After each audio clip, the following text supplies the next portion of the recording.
Gabon. Military officers seize control of the government in Gabon. 12 Gabonese service members appeared in uniform on national television on Wednesday morning, August 30th, 2023, stating they were canceling the result of the presidential election and closing the nation's borders just minutes after the State Electoral Commission announced President Ali Bongo had won 64% of the vote for a third term. According to France 24, at 6:18 a.m. local time, the 13 service members who purported to represent all elements of the defense and security forces of Gabon introduced themselves as members of the Committee of Transition and the Restoration of Institutions. One of the senior officers read a joint statement that said in part, quote, "In the name of the Gabonese people, we have decided to defend the peace by putting an end to the current regime. To this end, the general elections of 26 August 2023 and the truncated results are canceled. All the institutions of the Republic are dissolved. The government, the Senate, the National Assembly, and the Constitutional Court," unquote.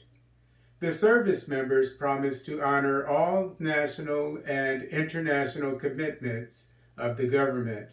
Gunfire erupted in the nation's capital, Libreville, at 6:22 a.m. after the TV broadcast. There was no immediate announcement from the government while the whereabouts of President Bongo are unknown.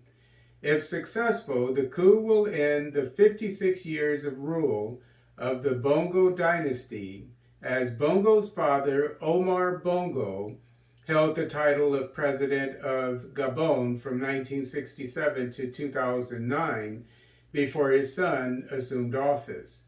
Gabon is a major African oil producer. However, the World Bank estimates that almost 40% of Gabonese youths were out of work in 2022, according to AP. The coup in Gabon is the 8th in former French colonies since 2020, including Mali, Guinea, Burkina Faso, Chad, and Niger. As reported by the BBC, main opposition candidate, economics professor, and former education minister Albert Ondo Ossa claims many voting stations did not have his name on the ballot, while several of the 18 presidential candidates who withdrew from the race to support him were still on the ballot. Meanwhile, Reporters Without Borders maintains that foreign media was not allowed to enter Gabon to observe elections. After the elections on Saturday, the government announced a curfew from 7 p.m. to 6 a.m. and cut internet service, allegedly to prevent the spread of fake news and cause for violence.